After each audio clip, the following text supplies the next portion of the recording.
Now जो next learning outcome हमें achieve करना है वो है ब्लॉक डायग्राम ऑफ क्यूपीएस के रिसीवर।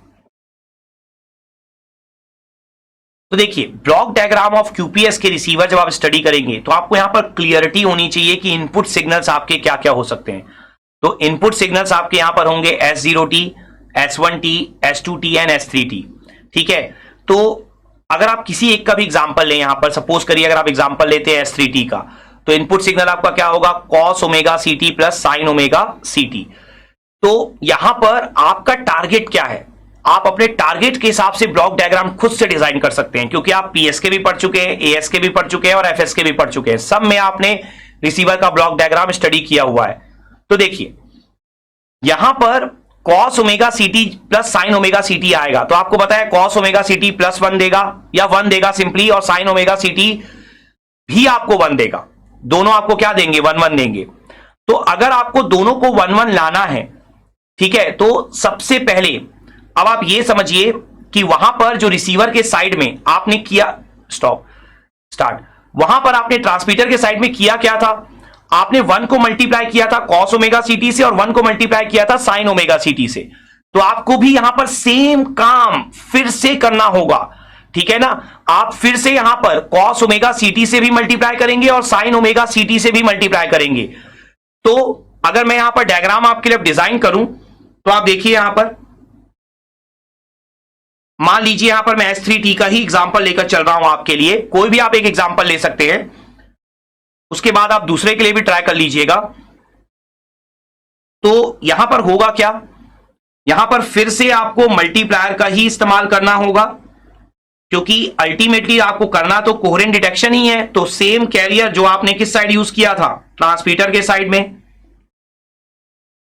तो जब आप मल्टीप्लायर का यहां पर इस्तेमाल करेंगे तो करना क्या है, आपको ऊपर के साइड में तो आपको cos ओमेगा CT ही देना है जैसा आपने वहां पर दिया था, लेकिन जो नीचे वाला आपका मल्टीप्लायर है वहां पर आप 90 डिग्री फेज शिफ्ट अप्लाई करके फिर सिग्नल अप्लाई करेंगे। तो 90 डिग्री फेज शिफ्ट जैसे ही आप करेंगे तो यहां पर क्या बन जाएगा आपका sin ओमेगा CT।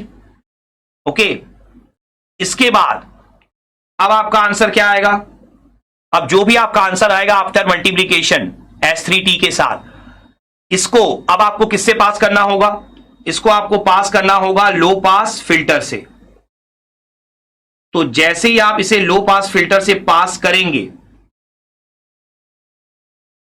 तो पहले हम यहां तक का जो सिंक्रोनस डिटेक्शन वाला डायग्राम है वो पहले कंप्लीट करके देखते हैं, उससे हमें समझ में आएगा कि किस तरीके से बनना चाहिए। देखिए, क्योंकि यहां पर एक तो और चीज होगी जो अगर आप ध्यान से देखें ट्रांसमीटर वाला ब्लॉक डायग्राम तो अभी आप समझ गए होंगे, लेकिन पहले मैं आपको लो पास फिल्टर के आउटपुट लिख के दिखाता हूं। देखिए V1, V2, V3, V4, ठीक है, ध्यान से देखिएगा। तो S3T जो है आपका वो क्या है, cos omega CT plus sin omega CT, ठीक है। तो जब ये ऊपर वाले मल्टीप्लायर में जाएगा तो V1 क्या बनेगा आपका, V1 बन जाएगा cos square omega CT plus cos omega CT into sine omega CT। तो यहां पर अगर आप फॉर्मूला अप्लाई कर दें तो ये क्या हो जाएगा, 1 plus cos 2 omega CT by 2, और cos theta into sine theta क्या होता है हमारा, साइन 2 थीटा, तो साइन 2 ओमेगा CT बाय 2।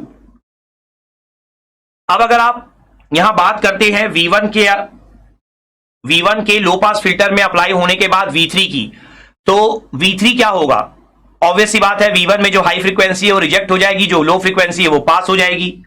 तो अब यहां पर अगर आप देखेंगे V1 को, तो आप देखिए यहां पर 2FC बेसिकली बहुत ज्यादा हाई फ्रीक्वेंसी है, रिजेक्ट हो जाएगी, तो सिर्फ पास क्या होगा 1/2। तो आपका आंसर क्या मिल जाएगा यहां से, V3। तो V3 की वैल्यू हमारी आ गई 1/2। क्लियर अच्छे से। अब अगर आप यहां पर देखेंगे नेक्स्ट हमारा है V2 की अगर हम बात करें तो इसमें किससे मल्टीप्लाई हो रहा है S3T में, साइन से।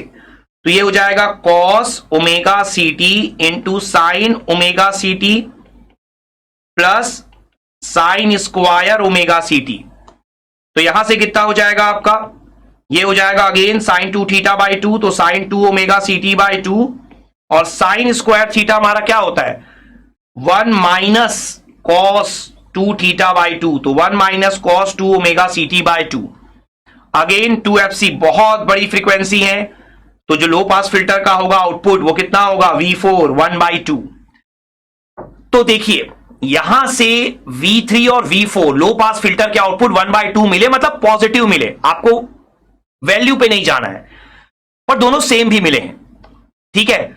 तो यहां से आपको क्या समझ में आता है कि दोनों जब प्लस प्लस मिलेंगे, दोनों जब प्लस प्लस मिलेंगे तो यहां पर होगा क्या, यहां पर दोनों के दोनों आपके रिप्रेजेंट किस चीज को कर रहे होंगे, आपके रिप्रेजेंट कर रहे होंगे दोनों के दोनों 1 को। लेकिन पॉइंट यह है कि आपको जो आउटपुट चाहिए, देखिए एनालिसिस में क्यों करवा रहा हूं, क्योंकि एएसके पीएसके एफएसके में ऐसा करने की जरूरत पड़ी नहीं थी, लेकिन अगर आप ट्रांसमीटर देखेंगे इसका, तो ट्रांसमीटर में भी आपने कुछ अलग किया था, आपने बिट्स को डिवाइड किया था आईक्यू ब्लॉक का यूज करके, जो आपने पीएसके में नहीं किया था, क्योंकि पीएसके में एक ही बिट थी, यहां पर आपकी 2 बिट्स है। तो अगर आपको बिट्स को डिवाइड करना है तो अभी आपको समझना क्या होगा कि अगर आपको यह पता चल गया कि दोनों आपकी बिट 1 1 है, तो जो ट्रांसमीटर साइड आपने डिवाइड किया था, अब अगर आपको इसे मर्ज करना है तो यहां पर वापस से आप इसे क्या करोगे, मर्ज करोगे। लेकिन मर्ज करने से पहले आपको यह पता चल जाना चाहिए कि वो बिट्स कौन सी है, ठीक है। तो आप बिट्स कौन सी है ये बात का पता कैसे लगाओगे, तो बिट्स कौन सी है इस बात का पता लगाने के लिए आपको फिर से किसका इस्तेमाल करना पड़ेगा, आपको इस्तेमाल करना पड़ेगा कंपैरेटर का, और कंपैरेटर के आउटपुट के थ्रू आपको यह पता चलेगा कि बिट्स कौन सी है, और बिट्स कौन सी है यह पता लगा लेने के बाद आप फाइनली क्या कर दोगे, उसे मर्ज कर दोगे। तो यहां पर अब अगर मैं V3 V4 को लेकर जाऊं, V3 और आपका V4,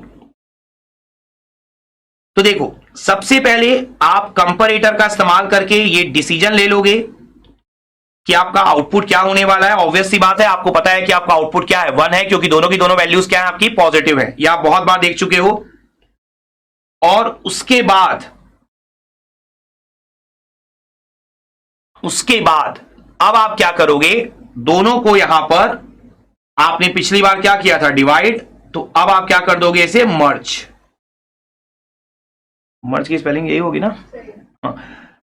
तो आपका फाइनली आ जाएगा यहां पर आउटपुट, ठीक है। तो ऐसे ही आप अलग अलग एग्जांपल्स यहां पर क्रिएट कर सकते हो, जैसे कि आप S0T ले सकते हो या S1T ले सकते हो। मैंने बस ब्लॉक डायग्राम आपको एक एग्जांपल लेके यहां पर एक्सप्लेन किया है, ठीक है। तो आपको सबसे पहले यहां पर बताना पड़ेगा कि बिट कौन सी है, और बिट को जान लेने के बाद फिर आप यहां पर आउटपुट अपना निकाल सकते हो।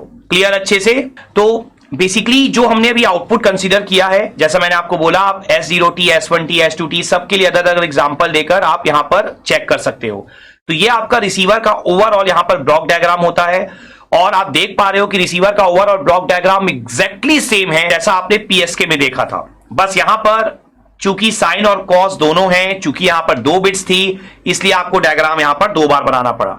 तो आई होप आपको ये रिसीवर का ब्लॉक डायग्राम बहुत अच्छे से क्लियर होगा, और आपने ये जो 4th लर्निंग आउटकम है, that is block diagram of QPS के रिसीवर, ये भी यहां पर आपने अचीव कर लिया होगा।